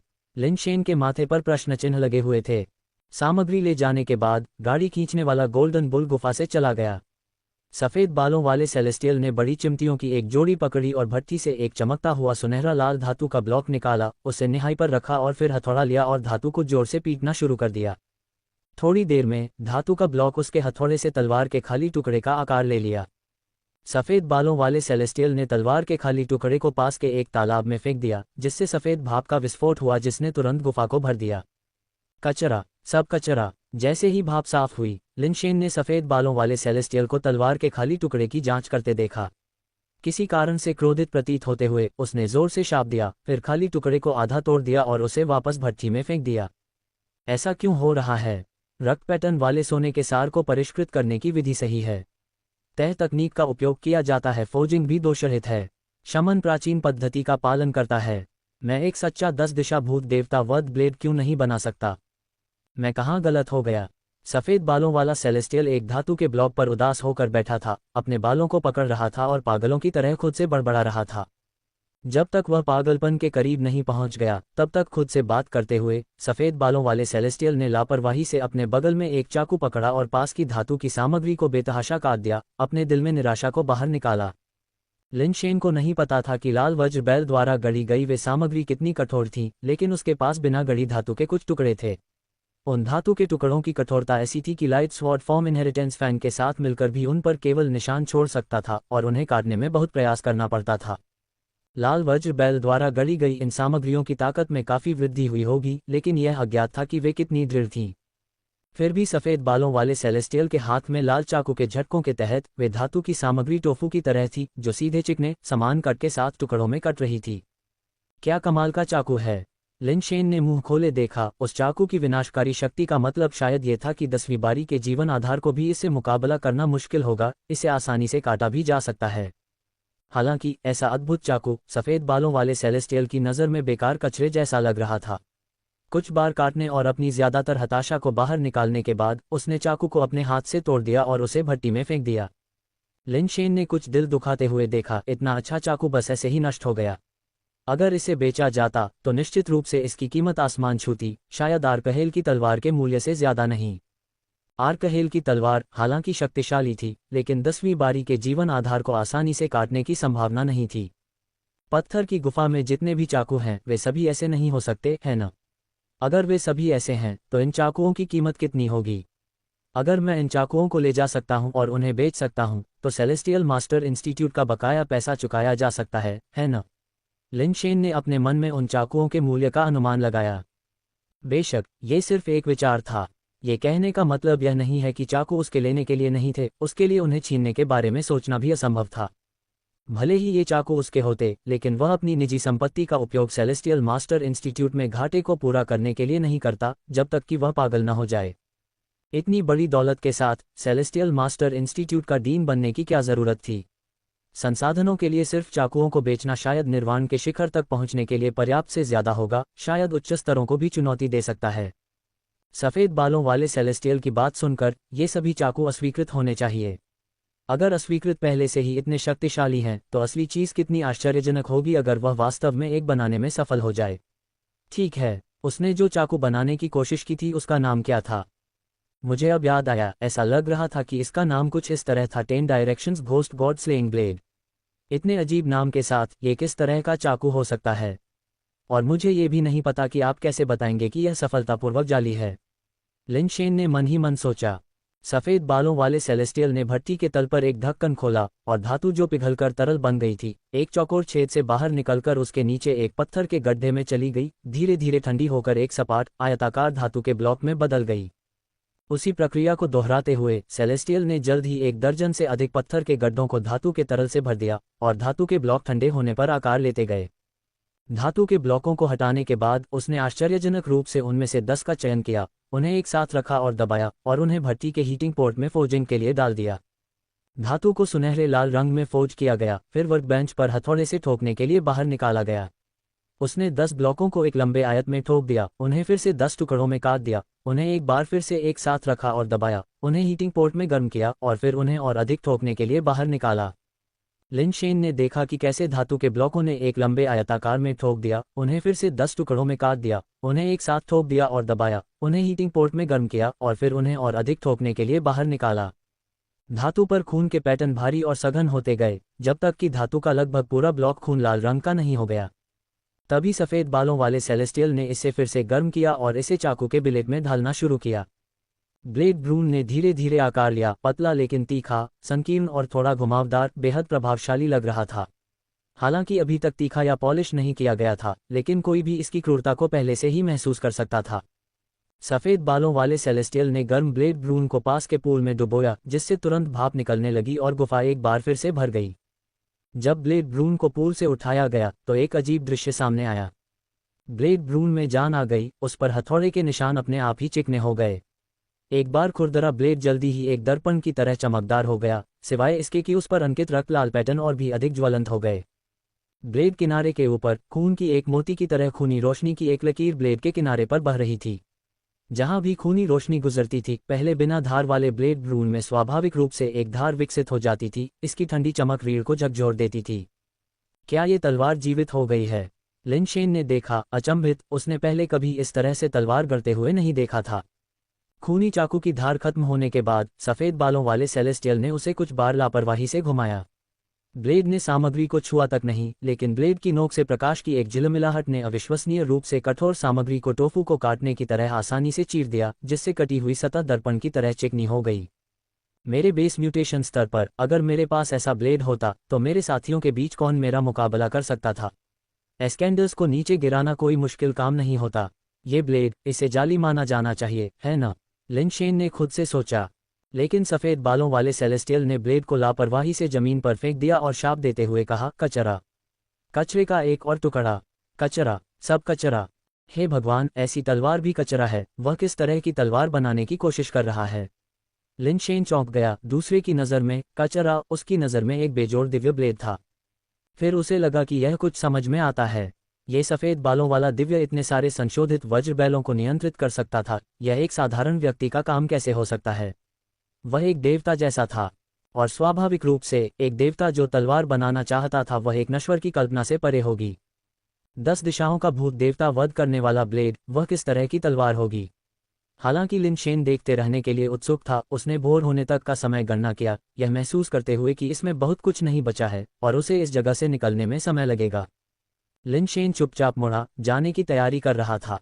उसने अभी सावधानी से एक छोटा कदम उठाया था जब अचानक उसकी आंखों के सामने सब कुछ धुंधला हो गया और किसी तरह सफ़ेद बालों वाला दिव्य उसके सामने प्रकट हुआ, उसे ठंडी निगाह से देख रहा था। मेरा कोई अपमान करने का इरादा नहीं है और मैं अनजाने में दखल देने के लिए क्षमा मांगता हूँ। लिन शेन ने जल्दी से अपनी स्थिति स्पष्ट की, एक शांतिपूर्ण समाधान की उम्मीद करते हुए, क्योंकि दिव्य की शक्ति अथाह थी। आप किस जाति के हैं? सफ़ेद बालों वाले सेलेस्टियल ने लिन शेन की ओर देखते हुए ठंडे स्वर में पूछा। सेलेस्टियल रेस में कुछ मनुष्य हैं। ये सेलेस्टियल यह नहीं जानता। मुझे आश्चर्य है कि क्या वह यहाँ बहुत लंबे समय तक रहा है या उसने कभी मनुष्यों जैसी छोटी जातियों पर ध्यान ही नहीं दिया। लिन शेन ने जल्दी से कहा, मानव जाति स्काई पिनिकल स्टार पर काम कर रही है, वर्तमान में गोल्डन स्टार को विकसित करने का प्रभारी है। इस सेलेस्टियल के बारे में विस्तृत जानकारी न होने के कारण लिन शेन ने यह उल्लेख करने की हिम्मत नहीं की कि वह सेलेस्टियल मास्टर इंस्टीट्यूट में काम करता था। सेलेस्टियल मास्टर इंस्टीट्यूट ने पहले बहुत से दुश्मन बनाए थे। अगर सेलेस्टियल के साथ संस्थान द्वारा गलत व्यवहार किया गया होता और लिन शेन ने डीन के रूप में अपनी स्थिति का खुलासा किया होता तो वह गंभीर संकट में पड़ सकता था। सेलेस्टियल मास्टर इंस्टीट्यूट से कोई व्यक्ति? सफ़ेद बालों वाले सेलेस्टियल ने अपनी भौहों को थोड़ा सिकोड़ा। हाँ, चूंकि दूसरे पक्ष ने सेलेस्टियल मास्टर इंस्टीट्यूट का उल्लेख किया था, इसलिए लिन शेन खुद को उजागर किए बिना इसे अस्वीकार नहीं कर सकता था, जिससे चीज़ें और भी मुश्किल हो जाती। सेलेस्टियल मास्टर इंस्टीट्यूट से अपने जुड़ाव को स्वीकार करने के बाद सफ़ेद बालों वाले सेलेस्टियल की अभिव्यक्ति थोड़ी नर्म हुई। आप संस्थान में किस पद पर हैं? क्या आप उस मंत्री के अधीन काम करते हैं? आपको गोल्डन स्टार विकसित करने के लिए क्यों भेजा गया था? आपके साथ और कितने लोग आए हैं? लिन शेन के विचार धीरे धीरे बोलते हुए मंथन करने लगे। मैं सेलेस्टियल मास्टर इंस्टीट्यूट का वर्तमान डीन तियान हूँ। क्या मैं पूछ सकता हूँ कि आपको किस तरह से संबोधित किया जाता है? सेलेस्टियल मास्टर इंस्टीट्यूट का प्रमुख। सफ़ेद बालों वाला सेलेस्टियल पहले तो चौंक गया, फिर जोर से हंस पड़ा। बेटा, तुम एक साधारण आरोही सेलेस्टियल मास्टर इंस्टीट्यूट के प्रमुख का प्रतिरूपण करने की हिम्मत कैसे कर सकते हो? तुम में निश्चित रूप से कुछ हिम्मत है। अगर तुम कहते हो कि मैं धोखेबाज हूं, तो ऐसा ही हो, लेकिन क्या मैं तुम्हारा नाम जान सकता हूं? लिन शेन ने उदासीनता से कहा। लिन शेन की यह बात सुनकर सफ़ेद बालों वाले सेलेस्टियल को कुछ संदेह हुआ। उसने उसे परखते हुए कहा, यह सही नहीं हो सकता। अगर तुम सेलेस्टियल मास्टर इंस्टीट्यूट से हो, तो तुमने डीन का रूप धारण करने की हिम्मत कैसे की? अगर तुम सेलेस्टियल मास्टर इंस्टीट्यूट से नहीं हो, तो तुम गोल्डन स्टार में कैसे पहुंच गए? मुझे किसी का रूप धारण करने की कोई ज़रूरत नहीं है। ये देखकर कि सफ़ेद बालों वाले सेलेस्टियल ने अपनी पहचान गुप्त रखी है, लिन शेन ने भी आगे पूछने से परहेज किया। हालांकि सफ़ेद बालों वाले सेलेस्टियल के लहजे से ऐसा लग रहा था कि उसे सेलेस्टियल मास्टर इंस्टीट्यूट से कोई दुश्मनी नहीं है। क्या तुम सच में सेलेस्टियल मास्टर इंस्टीट्यूट के प्रमुख हो? सफ़ेद बालों वाले सेलेस्टियल ने भौहें सिकोड़ते हुए पूछा। यह मेरा पहचान पत्र है। यह नकली नहीं होना चाहिए। लिन शेन ने अपना पहचान पत्र निकाला और सफ़ेद बालों वाले सेलेस्टियल को जांचने के लिए आगे बढ़ाया। ये सच है। आप एक अन्य जाति और मात्र आरोहण स्तर पर सेलेस्टियल मास्टर संस्थान के प्रमुख कैसे बन सकते हैं? सफ़ेद बालों वाले सेलेस्टियल ने पहचान पत्र पर एक नज़र डाली, जो अचानक सूक्ष्म हो गई। आप यहाँ काफ़ी समय से हैं, है न? सेलेस्टियल मास्टर संस्थान अब वह शानदार जगह नहीं रही जो पहले हुआ करती थी। लिन शेन ने अपना पहचान पत्र रख दिया और बिना किसी अतिशयोक्ति के सेलेस्टियल मास्टर संस्थान की वर्तमान स्थिति को बताया। निराशाजनक स्थिति पहले से ही काफ़ी भयावह थी। हाँ, सेलेस्टियल मास्टर संस्थान वास्तव में इतनी गहराई तक गिर गया है। सच में, जो होता है वही होता है। सुनने के बाद सफ़ेद बालों वाला सेलेस्टियल दिल खोलकर हंसा। ऐसा लग रहा था कि वह प्रसन्न है। लिन शेन ने शुरू में सोचा कि सफ़ेद बालों वाला सेलेस्टियल मास्टर संस्थान का सदस्य हो सकता है या उसके साथ उसका बहुत अच्छा रिश्ता हो सकता है। फिर भी उसकी प्रतिक्रिया देखकर ऐसा लगा कि वह कुछ और ही सोच रहा था, और लिन शेन खुद को और अधिक सतर्क होने से नहीं रोक सका। सौभाग्य से उसके बैग में फेइज़ाइक फैटिक था। मुसीबत से बचने के लिए उसे बाहर फेंकना, खुद भागना मुश्किल नहीं होना चाहिए। अगर वाकई कोई मुश्किल स्थिति आ जाए, तो वह हमेशा घड़ी का इस्तेमाल करके टेलीपोर्ट कर सकता था। आखिरकार उल्टी गिनती पहले ही खत्म हो चुकी थी और वह किसी भी समय निकल सकता था। लिन शेन को अभी टेलीपोर्ट करना बाकी था, क्योंकि वह खुद को बड़ा करने का तरीका खोज रहा था।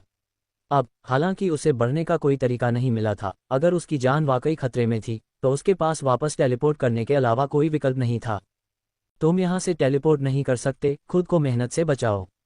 इसके अलावा अगर तुम अपनी मौजूदा स्थिति में टेलीपोर्ट करोगे, तो तुम फिर कभी सामान्य नहीं हो पाओगे। सफ़ेद बालों वाले सेलेस्टियल ने लिन शेन के विचारों को समझ लिया। हालांकि उसने हमला करने का कोई इरादा नहीं दिखाया और गुफा में जाने के लिए मुड़ा और जाते हुए कहा, अंदर आओ और बैठो। बहुत समय हो गया है जब से मैंने किसी को देखा है, मुझे बाहरी दुनिया के बारे में बताओ। एक पल के लिए झिझकने के बाद लिन शेन उसके पीछे अंदर चला गया। गुफा के अंदर का तापमान बहुत अधिक था और लिन शेन के शरीर वाला कोई भी व्यक्ति कुछ हद तक अभिभूत महसूस कर रहा था। शुक्र है कि कारपेस ने सुरक्षा प्रदान की, अन्यथा वह तीव्र गर्मी से सूख सकता था। आप वास्तव में कौन हैं? आप यहाँ क्यों हैं? लिन शेन ने पूछा। मैं केवल एक लोहार हूँ, मेरा नाम और ऐसे नाम बहुत पहले ही भूल गए हैं। मुझे बेझिझक कुछ भी कहो, सफ़ेद बालों वाले सेलेस्टियल ने जवाब दिया और फिर लिन शेन से बाहरी दुनिया के बारे में पूछताछ करने लगा। उसने जो सवाल पूछे वे ज़्यादातर सेलेस्टियल रेस के बारे में थे और लिन शेन जो जानता था वह बहुत व्यापक नहीं था। उसने जो कुछ भी जानता था उसे उसके साथ साझा किया। चूंकि तुम्हें अपनी पहचान बताना असुविधाजनक लगता है, इसलिए मैं तुम्हें बस दाव कहूँगा। लिन शेन ने सफ़ेद बालों वाले सेलेस्टियल को वह सब कुछ बताया जो वह जानता था। फिर पूछा, दाव मेरे शरीर में क्या है और क्या ये कभी सामान्य हो सकता है? मुझे दाव नाम बहुत पसंद है, चलो इसी पर चलते हैं, सफ़ेद बालों वाले सेलेस्टियल ने कहा। तुम बहुत बदकिस्मत हो। गोल्डन स्टार इतना विशाल है कि तुम कहीं भी उतर सकते थे, लेकिन तुम्हें बस माइक्रो अमर क्षेत्र में जाना था। इस जगह को एक अमर प्राणी ने सर्वोच्च शक्ति का उपयोग करके मात्र 1 इंच तक छोटा कर दिया है, जिससे यह माइक्रो अमर क्षेत्र बन गया है। कोई भी प्राणी जो इस जगह पर कदम रखेगा, वह माइक्रो अमर क्षेत्र की शक्ति से प्रभावित होगा और छोटा हो जाएगा। सामान्य स्थिति में लौटने के लिए आपको अपने शरीर से लघुकरण शक्ति को हटाना होगा। मैं इस लघुकरण शक्ति को कैसे हटा सकता हूँ? ये सुनकर लिन शेन को खुशी का एहसास हुआ, लेकिन उसने इसे प्रदर्शित नहीं किया। दाव ने जो कहा था उसे सुनने के बाद लिन शेन के मन में पहले से ही एक विचार था। लघुकरण की शक्ति केवल सूक्ष्म अमर क्षेत्र के इस क्षेत्र में ही मौजूद है। विकास सिद्धांत उसके शरीर को उसकी मूल स्थिति में वापस लाने में असमर्थ होने का कारण शायद यहाँ मौजूद अत्यधिक शक्ति है जो अपना प्रभाव डालती रहती है, जिससे विकास सिद्धांत को थोड़े समय में वास्तव में प्रभावी होने से रोका जा सकता है। हालांकि जब तक वह सूक्ष्म अमर क्षेत्र की सीमा को छोड़ देता है और अब उसकी शक्ति के प्रभाव में नहीं रहता है, तब तक विकास सिद्धांत धीरे धीरे काम करना शुरू कर सकता है, जिससे उसका शरीर सामान्य स्थिति में लौट सकता है। बेशक यह एक अंतिम उपाय था। यदि अन्य व्यवहार्य तरीके होते तो ऐसा जोखिम लेने की कोई आवश्यकता नहीं होती। अगर आप कहते हैं कि यह मुश्किल है तो यह मुश्किल है, अगर आप कहते हैं कि यह आसान है तो यह आसान है। आपको बस किसी ऐसे व्यक्ति को खोजने की ज़रूरत है जो माइक्रो अमर क्षेत्र की शक्ति को तोड़ सके, और स्वाभाविक रूप से आप खुद को लघुकरण से मुक्त कर सकते हैं। दाओ ने मुस्कुराते हुए कहा, मुझे ऐसा व्यक्ति कहाँ मिल सकता है? लिन शेन ने व्यंग्यात्मक मुस्कान के साथ पूछा। दाओ ने कहा था कि लघुकरण की शक्ति एक अमर प्राणी द्वारा छोड़ी गई थी। लिन शेन को ऐसा कोई और अमर प्राणी कहाँ मिल सकता था जब वह अभी तक ऐसे किसी महत्वपूर्ण व्यक्ति को नहीं जानता था। यदि आप एक नहीं पाते हैं तो मैं आपकी मदद करने का कोई तरीका सोच सकता हूँ, लेकिन चूंकि हम अजनबी हैं और हमारी कोई दोस्ती नहीं है, इसलिए मैं स्वाभाविक रूप से आपकी मदद बिना किसी खर्चे के नहीं कर सकता। क्या होगा अगर आप 100 दिनों तक मेरे साथ रहें और मुझे बनाने में मदद करें, और मेरे पास आपके शरीर से लघुकरण से छुटकारा पाने का एक तरीका है? आप क्या सोचते हैं? दाओ ने कहा, मुझे बस डर है कि अगर मैं 100 दिनों के लिए गायब हो गया तो सेलेस्टियल मास्टर इंस्टीट्यूट के लोग सोचेंगे कि मैं गोल्डन स्टार पर मर गया हूं और मेरे शरीर को खोजने के लिए किसी और को भेज देंगे, लिन शेन ने कहा। इस बारे में चिंता मत करो, लघुकृत क्षेत्र केवल विशाल पहाड़ों और नदियों को छोटा नहीं करता है। यदि आप यहाँ 100 दिन तक रहते हैं तो बाहर केवल कुछ दिन ही बीते होंगे, दाओ ने कहा। क्या माइक्रो अमर क्षेत्र वास्तव में इतना जादुई है? फिर यहाँ दिन और रात का चक्र बाहर के चक्र से कैसे मेल खाता है? लिन शेन को लगा कि दाओ उसे धोखा दे रहा है। मैं इसे भी नहीं समझा सकता। यदि आप इस पर विश्वास नहीं करते हैं तो आप जाने के लिए स्वतंत्र हैं, और एक बार जब आप क्षेत्र से बाहर निकलेंगे तो देखेंगे कि कितना समय बीत चुका है। आपको पता चल जाएगा कि यह सच है या झूठ। दाओ का स्पष्ट रूप से स्पष्टीकरण देने का कोई इरादा नहीं था। लिन शेन हिचकिचाया, क्योंकि दाओ के पास उससे झूठ बोलने का कोई कारण नहीं था जिसे इतनी आसानी से गलत साबित किया जा सकता था। ठीक है, तो ये तय हो गया। मैं आपको बनाने में मदद करूंगा और बदले में आप मेरे शरीर पर लघुकरण से छुटकारा पाने में मेरी मदद करेंगे। लिन शेन ने एक पल के लिए सोचा और मौके पर ही दाओ को नाराज करने के जोखिम के बजाय रुकने और देखने का फैसला किया कि क्या होगा। ये तय हो गया है। दाओ को परवाह नहीं थी कि लिन शेन वास्तव में तैयार है या नहीं, वह काफी खुश था। चलो उस सामग्री को भट्ठी में ले जाकर शुरू करें।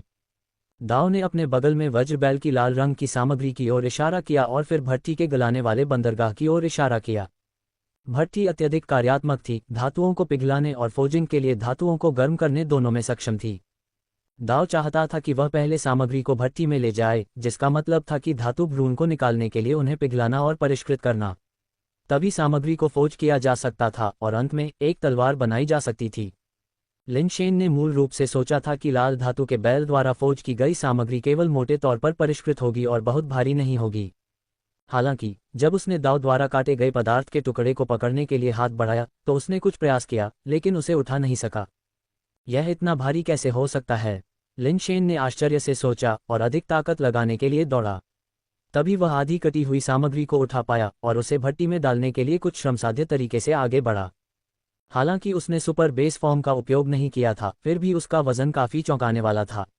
लिन शेन की अपनी ताकत काफी थी, औसत आरोही की तुलना में बहुत अधिक मजबूत, और अगर उसे यह मुश्किल लगता था तो इससे पता चलता था कि सामग्री कितनी भारी थी।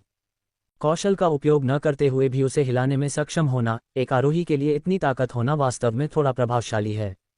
कोई आश्चर्य नहीं कि तियांशु ने आपको डीन के रूप में नियुक्त किया है, ऐसा बिना कारण नहीं लगता है। यहाँ तक कि दाओ भी लिन शेन की दुर्जय ताकत से थोड़ा आश्चर्यचकित था। मजबूत मांसपेशियां, महान सहन शक्ति, ये लगभग मेरे पास एकमात्र लाभ हैं, लिन शेन ने कहा। इन दो फायदों के साथ एक आदमी निश्चित रूप से एक आरामदायक जीवन जी सकता है। इस हथौड़े को आजमाएं और देखें कि क्या आप इसे उठा सकते हैं। मुझे देखने दें कि आप कितने मजबूत हैं, दाओ ने एक बड़े हथौड़े की ओर इशारा करते हुए सुझाव दिया। लिन शेन ने हथौड़े के पास जाकर देखा कि इसकी सामग्री ब्लेड की तरह ही थी। हथौड़े का सिरा रक्तशिरा धातु से बना था। हालांकि हथौड़े का द्रव्यमान ब्लेड के द्रव्यमान से कम होना चाहिए, क्योंकि वे ब्लेड पूरी तरह से रक्तशिरा धातु से बने थे। यहाँ तक कि हैंडल भी उसी सामग्री से बने थे। दूसरी ओर इस हथौड़े का केवल सिर रक्तशिरा धातु से बना था, हैंडल लकड़ी का था, जिससे झूलने और हथौड़ा मारने के लिए अधिक उपयुक्त शीर्ष भारी संतुलन बना। लिन शेन ने हथौड़े के हैंडल को पकड़ लिया, लकड़ी की बनावट को पकड़ने में बेहद आरामदायक पाया, यह नहीं जानते हुए कि यह किस तरह की लकड़ी थी। इसका उपयोग इतने लंबे समय से किया जा रहा था कि यह पहले से ही उपयोग के साथ चिकना हो गया था। लकड़ी का हैंडल हल्का लगा, लेकिन जब लिन शेन ने हथौड़ा उठाने की कोशिश की तो ये काफी भारी लगा, उन सामग्रियों से भी ज्यादा जो उसने पहले संभाली थीं। हाथों का सिरा आकार में समान होने के बावजूद सामग्रियों से कई गुना भारी था। लिन शेन को अचानक लगा कि शायद वह बहुत भोला था, ब्लेड शायद हथौड़े से भारी थे और बेस म्यूटेशन स्तर पर उसे डर था कि वह उन्हें उठा भी नहीं पाएगा, दुश्मनों के खिलाफ उनका इस्तेमाल करना तो दूर की बात है। हालांकि वह मुश्किल से हथौड़े का सिरा उठाने में कामयाब रहा, लेकिन उसे घुमाना पूरी तरह से अलग मामला था, वह वास्तव में इसे संभाल नहीं सकता था। अपने कौशल का उपयोग करें, कोशिश करें और देखें कि क्या आप इसे घुमा सकते हैं। दाओ ने भट्टी से धातु का एक चमकता हुआ सुनहरा लाल टुकड़ा निकाला और इसे कार्यक्षेत्र पर रख दिया। लिन शेन को हथौड़े से इसे मारने का संकेत दिया। लिन शेन, इसे अपने आप घुमाने में असमर्थ, सुपर बेस फॉर्म को सक्रिय करना पड़ा। फिर उसने हथौड़ा घुमाया और इसे धातु के ब्लॉक पर गिरा दिया, जिससे गहरे लाल रंग का स्लैग सभी दिशाओं में उड़ गया। बुरा नहीं है, इसे कुछ और हित दो, देखते हैं कि तुम्हारी सहनशक्ति उतनी ही मजबूत है जितनी तुम दावा करते हो, दाओ ने मुस्कुराते हुए कहा। लिन शेन ने हथौड़े को कई बार घुमाया और चूंकि दाओ ने रुकने के लिए नहीं कहा, इसलिए वह घूमता रहा। हथौड़ा भारी था, लेकिन सुपर बेस फॉर्म के तहत इसे संभालना अभी भी संभव था। इसके अलावा सुपर बेस पैटर्न से वर्ल्ड्स फोर्स के निष्कर्षण की शक्ति ने प्रयास को पूरक बनाया, और जब तक वह बहुत तेजी से नहीं घूमता, वह निश्चित काल तक जारी रख सकता था। पहले तो जब लिन शेन ने हथौड़े को कुछ बार घुमाया तो दाओ ने ज्यादा ध्यान नहीं दिया, लेकिन जब लिन शेन ने इसे 1 दर्जन से ज्यादा बार घुमाया जिससे धातु का ब्लॉक बुरी तरह से विकृत हो गया, तो दाओ ने आश्चर्य से देखना शुरू कर दिया। वह सहनशक्ति वास्तव में बहुत बड़ी चीज है। जब लिन शेन ने दर्जनों बार हथौड़ा घुमाया तो दाओ पहले से ही थोड़ा हैरान था। इस बच्चे की सहनशक्ति और कौशल स्थायित्व वास्तव में असाधारण है। ऐसा लगता है कि सामग्री अब पर्याप्त गर्म नहीं है, इसे हथौड़ा नहीं मारा जा सकता।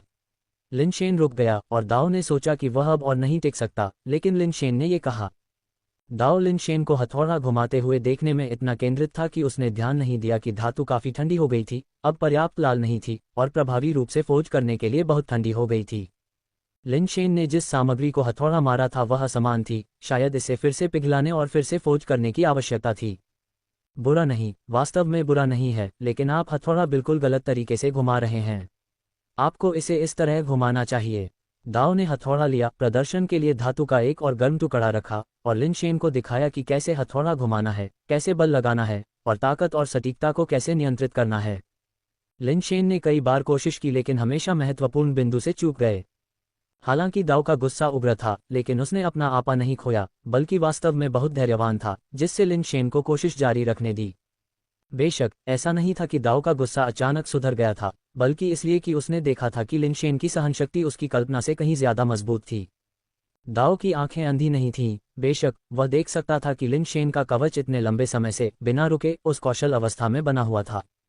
कौशल जो ताकत में इतनी शक्तिशाली वृद्धि जोड़ते हैं, इस तरह लगातार सक्रिय रहने के लिए एक महत्वपूर्ण राशि का उपभोग करना चाहिए, और हर कोई ऐसे कौशल को अनिश्चित काल तक सक्रिय नहीं रख सकता है।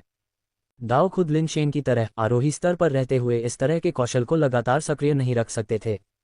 इसके अलावा लिन शेन की ताकत आश्चर्यजनक रूप से बहुत बढ़िया थी। ताकत को दोगुना करने वाले कौशल वाले शीर्ष 10 चरण के आरोही भी उसकी ताकत से मेल नहीं खा सकते थे, न ही वे उसकी सहनशक्ति की संभावना रखते थे। हालांकि लिन शेन लगातार गलतियां करता रहा, फिर भी वह लगातार हथौड़ा घुमाने में सक्षम था, जो काफी प्रभावशाली था। ये वास्तव में लिन शेन के असाधारण प्रदर्शन की वजह से था कि दाओ इतना धैर्यवान था कि वह अपनी गलतियों को सुधारने के लिए उसका इंतजार कर रहा था। अगर कोई और होता तो दाओ बहुत पहले ही अपना धैर्य खो चुका होता। लिन शेन ने काफी समय तक कोशिश की, लेकिन फिर भी उसे समझ नहीं आया। एक बार हथौड़ा घुमाने के दौरान उसके दिमाग में अचानक एक प्रेरणा आई। हथौड़े को इस तरह घुमाना मछुआरे की कास्टिंग तकनीक जैसा ही लगता है। इस विचार के साथ लिन शेन ने इस बात की परवाह नहीं की कि दाओ कैसे सिखा रहा था, बल्कि मछुआरे की कास्टिंग विधि से हथौड़ा घुमाने का प्रयास किया। इस प्रयास ने आश्चर्यजनक रूप से प्रभावी परिणाम दिया और बड़े हथौड़े पर उसका नियंत्रण स्पष्ट रूप से बढ़ गया। इस विधि का पालन करते हुए लिन शेन ने कई बार और कोशिश की, हर बार यह आसान होता गया, प्रत्येक नियंत्रण पिछले से बेहतर होता गया। दाओ ने लिन शेन को आश्चर्य से देखा। चाहे आप इसे कैसे भी देखें, उसका हथौड़ा घुमाने का तरीका अजीब लग रहा था, फिर भी वह अधिक से अधिक सटीकता से घुमाता था और हथौड़े को बेहतर तरीके से नियंत्रित करता था। दाओ शुरू में उसे सुधारना चाहता था, लेकिन एक प्रयास के बाद उसने पाया कि लिन शेन की सटीकता और नियंत्रण खराब हो गया है, इसलिए उसने उसे हथौड़ा घुमाने के उस अजीब तरीके पर वापस जाने दिया।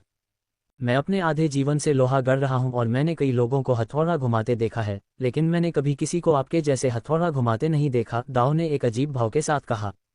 लिन शेन का हथौड़ा घुमाने का तरीका स्पष्ट रूप से दाओ द्वारा सिखाए गए तरीके से अधिक कठिन और नियंत्रित करने में कठिन था और कुछ हद तक कठिन लग रहा था, फिर भी लिन शेन इसे बेहतर तरीके से नियंत्रित कर रहा था। ये देखकर दाओ ने अब इसके बारे में चिंता नहीं की। जब तक लिन शेन उसके मानदंडों को पूरा कर सकता था, वह इसे अपनी इच्छानुसार घुमा सकता था। जहां तक लिन शेन की सहनशक्ति की बात है, दाओ काफी संतुष्ट था, यहां तक कि उसकी अपेक्षाओं से कहीं अधिक। लिन शेन एक अथक मशीन की तरह लग रहा था। जब भी दाओ को इसकी जरूरत होती थी, वह लगातार हथौड़ा चलाता रहता था। ये देखकर कि लिन शेन का निशाना और नियंत्रण लगभग बराबर था, दाओ ने उसे समन्वय करना सिखाया। एक छोटा हथौड़ा लेकर उसने जहां भी दाओ हथौड़ा मारता वहां प्रहार किया, और लिन शेन को दाओ के छोटे हथौड़े की गति और ताकत के आधार पर बड़े हथौड़े को नीचे गिराने के लिए कितनी ताकत का इस्तेमाल करना था, इसका अंदाजा लगाना था। इस बार लिन शेन ने जल्दी से सीख लिया और जल्द ही दाओ के साथ सामान्य रूप से सहयोग करने में सक्षम हो गया। दाओ ने लिन शेन के साथ लोहार और तलवार बनाने का काम किया, कभी कभी सलाह दी कि कुछ खास हमले क्यों किए जाते हैं, खास तकनीकों का इस्तेमाल क्यों किया जाता है, साथ ही फौज के तापमान से जुड़े मुद्दों पर भी। ऐसा नहीं था कि वह लिन शेन को सिखाना चाहता था, लेकिन इस ज्ञान के बिना लिन शेन अक्सर उसके इरादों को समझने के लिए संघर्ष करता था। गलत बल और कोण उसके काम की गुणवत्ता को खराब कर सकते थे। फिर भी लिन शेन को तलवार बनाना काफी आकर्षक लगा। हालांकि वह पूरी तरह से तल्लीन नहीं था, लेकिन वह सीखने में काफी खुश था। लगातार कई दिनों तक लिन शेन ने पत्थर की गुफा में काम किया, भारी हथौड़ा घुमाकर दाव को सामग्री बनाने में मदद की। लिन शेन की सहनशक्ति ने दाव को लगातार आश्चर्यचकित किया। वह कभी थकता नहीं था, और कभी कभी जब दाव खुद थोड़ा थका हुआ महसूस करता था, तो लिन शेन की ताकत देखकर उसे अपनी उम्र और आत्मविश्वास पर सवाल उठता था। क्या ये युवा मानव त्वचा में लिपटी हुई मशीन हो सकता है? दाव ने जोर से सोचा। लिन शेन के अलौकिक प्रदर्शन से चकित होकर और उसे सामग्री को मोड़ना सिखाने का फैसला किया। जब वह आराम कर रहा था, तो उसने लिन शेन को सामग्री को मोड़ने का काम सौंप दिया। शुरू में लिन शेन ने स्वाभाविक रूप से बहुत सारी सामग्री बर्बाद कर दी, लेकिन दाव को इसकी चिंता नहीं थी। उसने लिन शेन को उन सामग्रियों के साथ अभ्यास करने का इरादा किया था जिन्हें वैसे भी फिर से गढ़ा जाना था। अगर आवश्यक हो तो उन्हें एक बार फिर से गढ़ना ठीक था। फौज में दो प्रकार की सामग्री थी, एक परिष्कृत नई सामग्री और दूसरी विफल सामग्री जिसे फिर से गढ़ा जाना था। अधिकांश समय दाव ने फिर से गढ़ी गई सामग्रियों के साथ प्रयोग किया, केवल नई प्रेरणा या सफल अनुभव के बाद ही नई सामग्रियों का उपयोग किया। हालांकि अंततः सभी सामग्रियां बेकार हो गईं। दाव ने अपने दिन कोसते हुए बिताए, हालांकि कभी किसी को नहीं, केवल विफल ब्लेडों को, जिन्हें उसका एकमात्र गुण माना जा सकता था।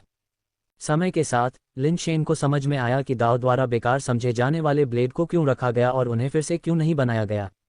मुख्य रूप से क्योंकि इन संरक्षित ब्लेड में सफल सरलता और गुणों की चिंगारी थी। असफल होने के बावजूद उनमें संदर्भ बिंदु थे, यही कारण था कि दाव ने उन्हें वापस फौज में नहीं भेजा। अपने खाली समय में लिन शेन ने कुछ खराब हो चुके ब्लेड को संभालने की कोशिश की और पाया कि वे उस बड़े हथौड़े से कहीं ज्यादा भारी थे जिसका वह आदी था। अपने सुपर बेस फॉर्म में भी उन्हें चलाना एक संघर्ष साबित हुआ। इन बेकार ब्लेड में एक रूप तो है, लेकिन कोई आत्मा नहीं, वे कुछ भी नहीं बल्कि कचरा हैं, दाव ने उदासीनता से कहा। तो आपके अनुसार एक आदर्श ब्लेड कौन सा होगा? लिन शेन ने पूछा। उसकी जिज्ञासा बढ़ गई। क्या आपने कभी थरी रिवरेंस स्वॉर्ड स्किल के बारे में सुना है? दाव ने अचानक अपनी पीठ सीधी करते हुए और चेहरे पर गर्व के हल्के भाव के साथ पूछा। उसके हाव भाव देखकर लिन शेन को यह दावा करने का मन हुआ कि उसने इसके बारे में सुना है, लेकिन उसने वास्तव में ऐसा नहीं सुना था और उसने अपना सिर हिलाते हुए कहा, मैं अपने ग्रह से बहुत समय से दूर नहीं रहा हूं और ब्रह्मांड की शीर्ष तकनीकों के बारे में बहुत कम जानता हूं। दाव के चेहरे पर निराशा की झलक छिपी नहीं रह सकी, क्योंकि उसने कहा, तुम्हारे लिए इसके बारे में न सुनना सामान्य बात है। आजकल शायद बहुत कम लोग हैं जो इस कौशल को जानते हैं। तथाकथित 3 श्रद्धाएं, पहली 10 दिशाओं की आत्माओं और भूतों का सम्मान करना है, दूसरी सभी राक्षसों और बुद्धों का सम्मान करना है, और तीसरी स्वर्ग और पृथ्वी के सभी प्राणियों का सम्मान करना है। एक बार से तुम आत्माओं और भूतों को काट देते हो, दूसरे से तुम राक्षसों और बुद्धों को काट देते हो, और तीसरे से तुम सभी प्राणियों को काट देते हो। दुनिया में ऐसा कुछ भी नहीं है जिसे काटा न जा सके। पहले सम्मान करो और फिर काटो, क्योंकि यही शिष्टाचार का आदर्श है। यही 3 श्रद्धाएं तलवार कौशल हैं। पहले सम्मान देना और फिर प्रहार करना, ये वास्तव में पूर्ण शिष्टाचार है। लिन शेन ने दाओ को 3 रिवरेंस स्वॉर्ड स्किल के बारे में बोलते हुए सुना, जो उनके द्वारा सीखी गई 28 मुट्ठियों के रहस्यमयी आकर्षण से मेल खाता प्रतीत होता था। हत्या करते समय 28 मुट्ठियों के लिए केवल 2 प्रहारों की आवश्यकता होती है, पहला प्रहार चेतावनी देने के लिए, दूसरा मारने के लिए। दुर्भाग्य से 28 मुट्ठियों का जो संस्करण लिन शेन ने सीखा था वह भ्रष्ट हो गया था, जो 2 मुखों से मारने के सार को मूर्त रूप देने में विफल रहा। उसके लिए जितने अधिक मुके उतना ही बेहतर। दाओ ने हंसते हुए कहा, पूर्ण शिष्टाचार? शायद नहीं, ये सिर्फ इसलिए है कि मुझे ये परेशानी भरा लगता है। अगर यह आवश्यक नहीं है तो मैं कार्रवाई नहीं करना चाहता। मैं जिस ब्लेड को बनाने का इरादा रखता हूँ वह 3 रिवरेंस स्वॉर्ड स्किल के दायरे से मेल खाने में सक्षम होना चाहिए। फोर्जिंग की विधि रहस्यमय कबीले के जुबान लिंग फोर्जिंग कौशल से आती है, जो एक ऐसा ब्लेड बनाने में सक्षम है जो दुनिया के सभी पदार्थों को काट सकता है, जिसमें आत्मा और प्रकृति होती है, जो सभी के लिए अजेय है। इस बिंदु पर दाओ ने आह भरी, ये सिर्फ इतना है कि मैंने यहाँ अनगिनत ब्लेड बनाए हैं, फिर भी मैं कभी भी आत्मा के साथ एक भी नहीं बना पाया हूँ। जैसे ही उसने बात की, दाओ ने एक ब्लेड उठाया जिसे उसने पहले बनाया था और लापरवाही से कहा, ये ब्लेड का टुकड़ा अपने आप अपना शरीर और किनारा बना सकता है, लेकिन इसमें अंततः आत्मा की कमी है और इसमें 3 रिवरेंस तलवार कौशल की अवधारणा नहीं है। दाओ ने ब्लेड को एक तरफ रखा और एक और लंबी तलवार उठाई और कहा, ये ब्लेड हालांकि अद्वितीय रूप से तेज और रक्त पर निर्भर है, लेकिन उत्साही लगता है, फिर भी बुराई के रास्ते पर चला गया है, हीनता का शिकार हो गया है, अभी भी एक असफल उत्पाद है। दाओ ने इसे भी एक तरफ रख दिया और एक और ब्लेड लिया और लिन शेन को प्रत्येक का परिचय दिया। बारी। लिन शेन को प्रत्येक ब्लेड असाधारण लग रहा था, लेकिन दाओ के शब्दों में वे सभी केवल स्क्रैप थे, कोई भी वह ब्लेड नहीं था जिसकी उसे तलाश थी। वह ब्लेड जिसकी उसे तलाश थी वह न केवल आत्मा से युक्त था, बल्कि 3 श्रद्धा तलवार कौशल के लोकाचार को भी मूर्त रूप देना था। एक ब्लेड में 10 दिशाओं के भूतों और देवताओं, आकाश में राक्षसों और बुधों और स्वर्ग और पृथ्वी के नीचे की हर चीज को मारने की हिम्मत होनी चाहिए, अन्यथा यह अंततः केवल बकवास था। तथाकथित 10 दिशाओं भूत देवता वध ब्लेड वास्तव में दाओ द्वारा गढ़ा गया एक आकस्मिक नाम था, और यहाँ तक कि इस नाम में शब्दों का क्रम भी गलत था। यदि उसकी पसंद के अनुसार व्यवस्थित किया जाए तो ब्लेड को सोलस्लेयर ब्लेड कहा जाना चाहिए, जो 10 दिशाओं के भूतों और देवताओं को मारता है, जो कहना बिल्कुल भी सुविधाजनक नहीं था। लिन शेन ने हैरान होकर पूछा, एक जोशीला ब्लेड बनाना पहले से ही एक बहुत ही मुश्किल काम है, फिर भी आप इसे अपनी ब्लेड तकनीक के सिद्धांतों से भरना चाहते हैं, क्या ये थोड़ा दूर की कौड़ी नहीं है? निश्चित रूप से आप इसे बनाने से पहले ब्लेड तकनीक का प्रदर्शन करने का इरादा नहीं रखते हैं, उम्मीद करते हैं कि यह ब्लेड के सिद्धांतों को समझ लेगा और फिर इसे ब्लेड में बदल देगा, है न? किसने कहा कि मैं इसे अपनी ब्लेड तकनीक के सिद्धांतों से भरना चाहता हूँ? दाओ ने जवाब दिया, नहीं नहीं, ऐसा नहीं है। 3 रिवरेंस स्वॉर्ड स्किल मेरी अपनी रचना नहीं है, बल्कि प्राचीन काल में रहस्यमय कबीले के एक पीयरलेस ब्लेड गेस्ट का काम है। एक अजीब अभिव्यक्ति के साथ लिन शेन ने कहा, आपकी अपनी ब्लेड तकनीक नहीं है और जिसे आप निष्पादित करना भी नहीं जानते हैं, आप इसके सिद्धांतों को ब्लेड में कैसे भर सकते हैं? दाओ ने समझाया, भले ही मैं द 3 रिवरेंस स्वॉर्ड स्किल नहीं जानता, लेकिन मैंने उस ब्लेड गेस्ट की तकनीक की रिकॉर्डिंग देखी है। अनगिनत पीढ़ियां बीत जाने के बावजूद मैं अभी भी उन रिकॉर्डिंग से उस ब्लेड गेस्ट की बेजोड़ वीरता और अद्वितीय लोकाचार को महसूस कर सकता हूं, इसलिए मैं द 3 रिवरेंस स्वॉर्ड स्किल के योग्य एक दिव्य ब्लेड बनाने के लिए दृढ़ संकल्पित हूं। सच में? बस ऐसे ही? लिन शेन अवाक रह गया, उसे लगा कि ये दुस्साहस है कि किसी और की ब्लेड तकनीक की रिकॉर्डिंग देखकर दाओ इसके योग्य एक दिव्य ब्लेड बनाने पर आमादा था। क्यों नहीं, मैंने अपना आधा जीवन ब्लेड बनाने में बिताया है। भले ही मैं ब्लेड तकनीक नहीं जानता, लेकिन मैं एक नज़र में ही किसी भी तरह के ब्लेड की भावना के साथ सहानुभूति रख सकता हूँ। इससे कोई फर्क नहीं पड़ता कि मैं उससे नहीं मिला हूँ, भले ही अनगिनत पीढ़ियां बीत गई हों, मैं उसे जान सकता हूँ, उसे समझ सकता हूँ, जान सकता हूँ कि उसे किस तरह के ब्लेड की ज़रूरत है, और जान सकता हूँ कि किस तरह का ब्लेड उसकी तकनीक के योग्य है। बस इतना ही काफ़ी है। भले ही आप उस ब्लेड को बनाने में कामयाब हो जाएं, क्या इस दुनिया में अभी भी कोई ऐसा है जो इसे चलाने के लायक हो? लिन शेन ने जवाब दिया। उसने मैनेजर एन से रहस्यमय कबीले के पतन के बारे में सुना था, ये संदिग्ध था कि ऐसा ब्लेड गेस्ट फिर से उनसे निकलेगा। अगर अभी भी ऐसे ब्लेड मास्टर होते तो वे 10,000 कॉस्मिक कबीलों में भी रैंक करने में विफल नहीं होते। लिन शेन के शब्दों को सुनकर दाओ ने तुरंत अपना सिर हिलाया और कहा, ये ठीक है, क्योंकि दुनिया में अब ऐसे ब्लेड मास्टर नहीं है, इसलिए मैं उस ब्लेड को बनाने के लिए और भी अधिक उत्सुक हूँ। जब तक ये ब्लेड मौजूद है, लोग जानते रहेंगे कि दुनिया में कभी ऐसे ब्लेड मास्टर और ऐसी ब्लेड तकनीकें थीं। लिन शेन ने दाओ को देखा, अचानक महसूस किया कि दाओ ने जो कहा वह वास्तव में बहुत मायने रखता है। ठीक है, चूंकि आप ऐसा ब्लेड डालना चाहते हैं, इसलिए मैं आपकी मदद करूंगा। लेकिन पहले हमें ये स्पष्ट करने की आवश्यकता है कि थ्री रिवरेंस स्वॉर्ड स्किल वास्तव में कैसी है। क्या आप मुझे इसके बारे में बता सकते हैं या मुझे ब्लेड तकनीक रिकॉर्डिंग का वह भाग दिखा सकते हैं?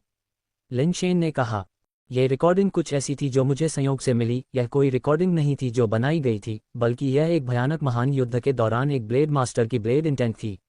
ब्लेड इंटेंट इतना मजबूत था कि इसने समय के प्रवाह में एक छाप छोड़ी, और एक निश्चित समय और स्थान पर यह किसी विशेष कारण से सक्रिय हो गया और अनगिनत पीढ़ियों के बाद एक बार फिर प्रकट हुआ। इसे दूसरी बार प्रकट करना मुश्किल होगा, भले ही मैं इसे फिर से देखना चाहूं। यह असंभव होगा, दाओ ने अपने सिर को हिलाते हुए और एक व्यंग्यात्मक मुस्कान के साथ कहा।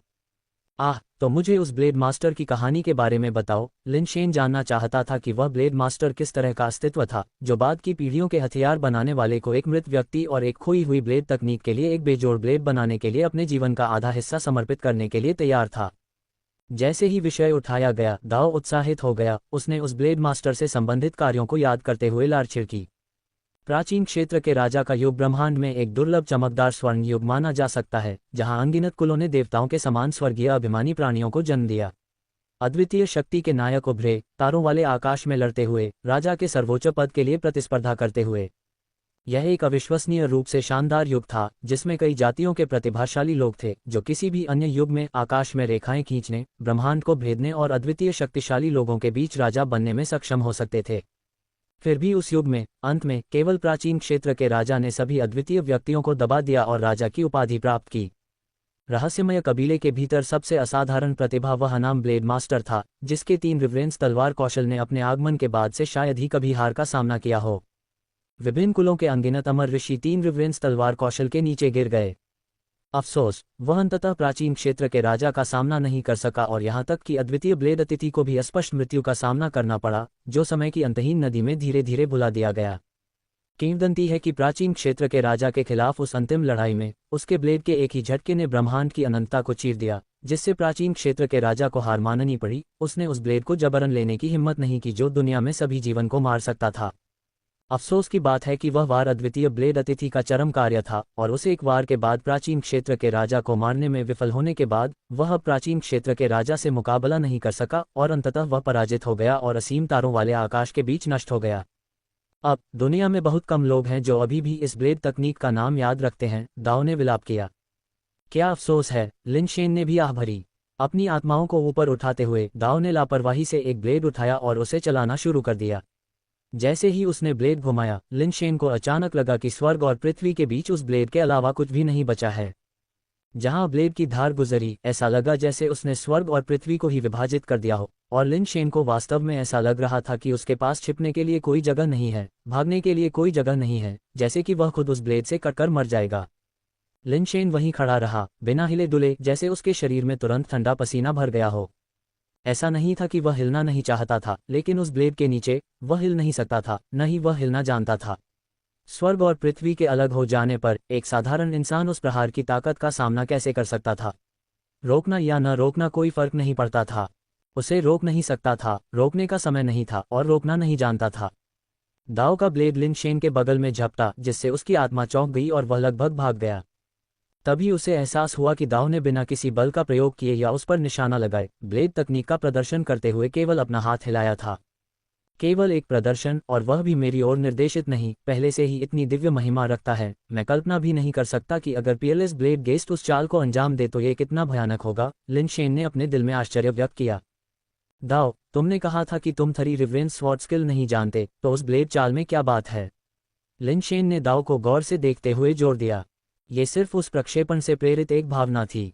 मैं उस ब्लेड अतिथि के कौशल के 10,000वें हिस्से के भीतर भी नहीं हूँ, दाओ ने खारिजी से कहा, अपने ब्लेड को एक तरफ फेंक दिया जैसे कि उसका आकर्षण खो गया हो। आह भरते हुए, मैंने सुना है कि ब्लेड अतिथि का एक वंशज है जो बच गया है। प्राचीन राजवंश के टूटने के बाद उसने true extreme slaying evil divine light नामक किसी चीज का उपयोग करके रहस्यमय कबीले के अस्तित्व को 3000 साल तक बढ़ाया, जो निर्वाण की शक्ति है। मुझे संदेह है कि उस true extreme slaying evil divine light का कुछ हिस्सा थ्री रिवरेंस ब्लेड तकनीक की विरासत से उत्पन्न हो सकता है। दुख की बात है कि वह व्यक्ति भी इतिहास की नदी में गायब हो गया और true extreme slaying evil divine light को आगे नहीं बढ़ाया जा सका। अन्यथा एक नज़र डालने से कुछ प्रेरणा मिल सकती है, जिससे मेरी तलवार कला को बहुत फायदा होगा। True extreme slaying evil divine light. Lin Shen ने धीरे से सांस ली, खुद से सोचते हुए, क्या यह संयोग हो सकता है? मैनेजर एन ने बताया कि मुझे जो पुनर्जन्म की राख मिली थी वह true extreme slaying evil divine light से संघनित थी, है ना? जब लिन शेन ने दाओ को पुनर्जन्म की राख दिखाने में संकोच किया तो दाओ पहले ही उठ खड़ा हुआ था और लिन शेन से सामग्री बनाने का आग्रह किया। क्या थ्री रिवरेंस स्वॉर्ड स्किल में 3 चालें शामिल नहीं होनी चाहिए? आपने अभी केवल एक ब्लेड चाल क्यों निष्पादित की? बाकी 2 के बारे में क्या? लिन शेन ने दाओ की लोहार कला के साथ ताल मिलाते हुए हथौड़ा घुमाते हुए पूछा। थ्री रिवरेंस केवल एक अवधारणा है, शाब्दिक रूप से 3 ब्लेड चालें नहीं, दाओ ने समझाया। फोर्जिंग पर ध्यान केंद्रित करें, विचलित न हों। लिन शेन के पास अपनी जीभ की नोक पर रखे शब्दों को निगलने और दाओ को सामग्री बनाने में मदद करने के अलावा कोई विकल्प नहीं था। लिन शेन ने 20 साल से ज्यादा समय में जो काम किया था वह दाओ के साथ कुछ दिनों में किए गए काम के बराबर नहीं था। मैं सिर्फ पैसे देकर आगे बढ़ना चाहता था और यहाँ मैं मेहनत कर रहा हूँ, यह मुझे मार रहा है। लिन शेन को अपनी असाधारण सहनशक्ति दिखाने का थोड़ा पछतावा हुआ। अगर उसने पहले ही खुद को रोक लिया होता तो शायद दाओ उसे इस हद तक नहीं निचोड़ पाता। हालांकि उस समय लिन शेन को यकीन नहीं था कि दाओ उसे मार देगा या नहीं। स्वाभाविक रूप से उसे ज्यादा उपयोगी दिखने की जरूरत थी, बस किस्मत अजीब तरीके से काम करती है। जो काम आप कम से कम करना चाहते हैं, हो सकता है कि अंत में आपको वही करना पड़े। सौभाग्य से पिछले कुछ दिनों में लिन शेन के प्रयास व्यर्थ नहीं गए। लगातार उच्च तीव्रता से फोज करने से उसकी पाचन क्षमता मजबूत हुई, जिससे वह म्यूटेटेड असेंशन लिक्विड को बेस म्यूटेशन में जल्दी से बदल सका। इन दिनों में उसकी बेस म्यूटेशन दर बढ़कर 63 हो गई थी।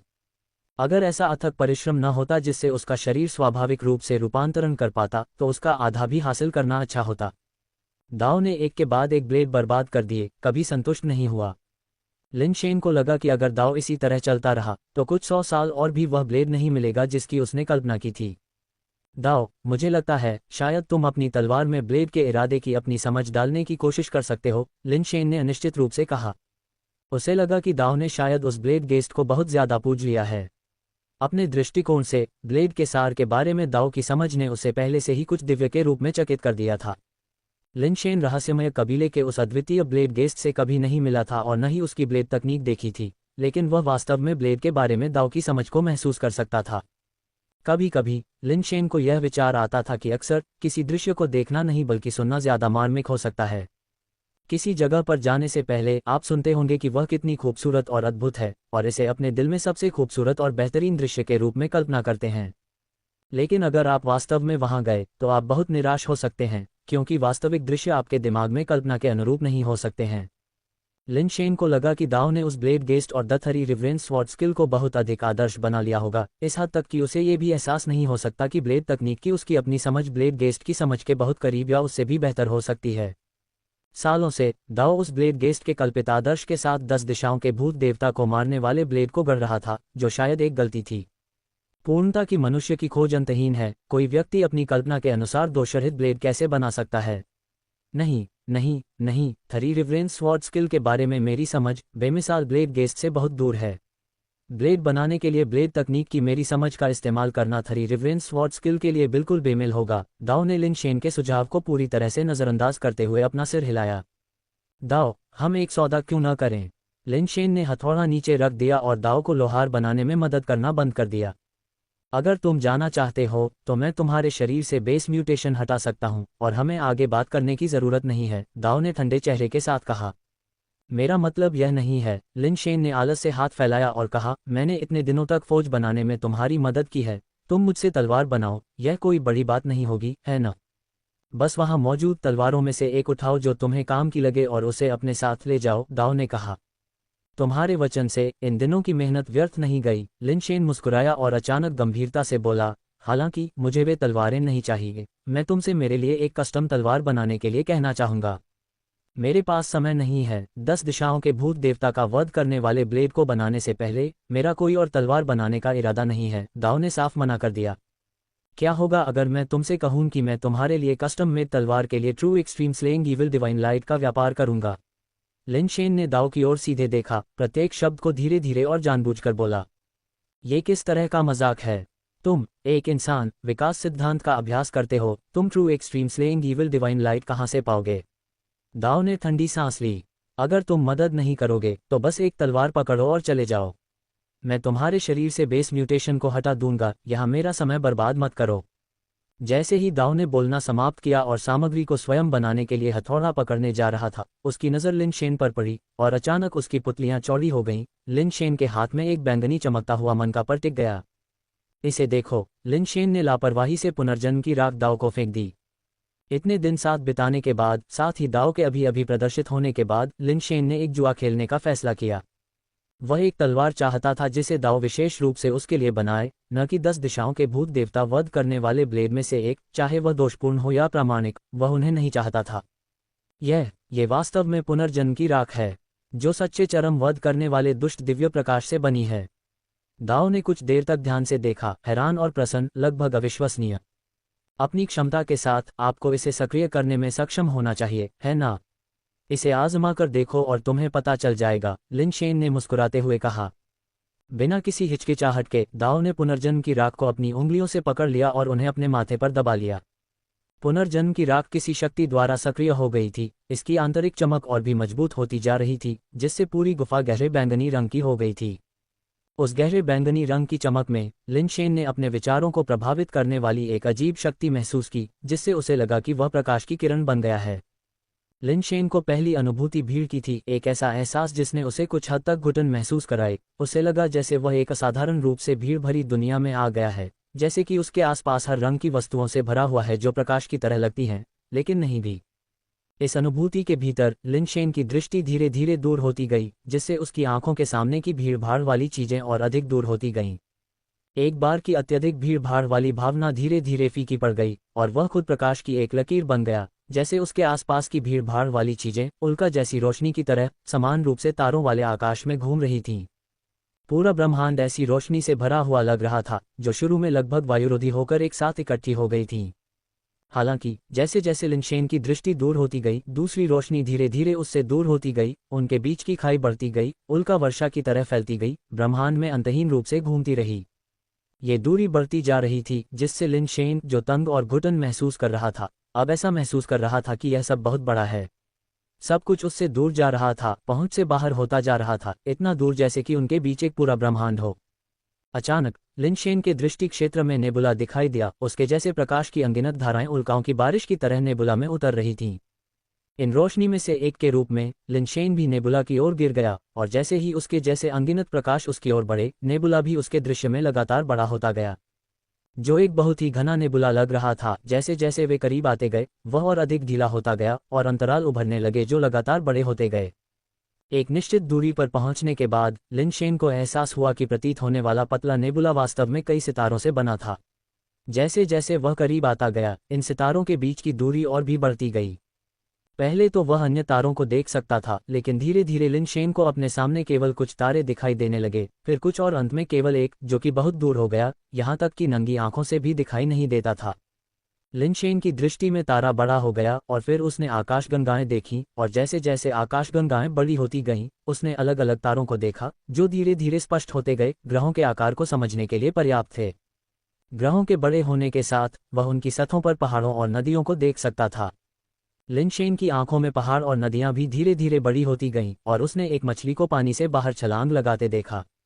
लिन शेन जो प्रकाश बन गया था, वह सीधे उस उछलती हुई मछली की ओर बढ़ रहा था, जो प्रकाश की कई समान धाराओं से घिरी हुई थी। पास और फिर भी दूर, एक सर्वव्यापी उल्का बौछार की तरह सभी मछली पर एकत्रित हो रही थीं।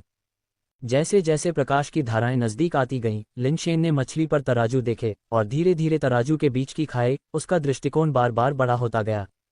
आखिरकार लिन शेन अब मछली या उसके तराजू को नहीं देख सकता था। उसकी दृष्टि में जो कुछ बचा था वह था एक तरह का पदार्थ जो बहुत कसकर व्यवस्थित नहीं था, और यह ढीला ढाला पदार्थ लिन शेन की आंखों में लगातार बड़ा होता गया, लगातार बड़ा होता गया।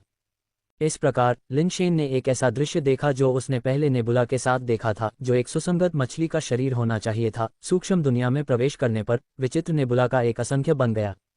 नेबुला के बीच की खाई चौड़ी होती रही, और फिर वही प्रक्रिया खुद को दोहराती रही।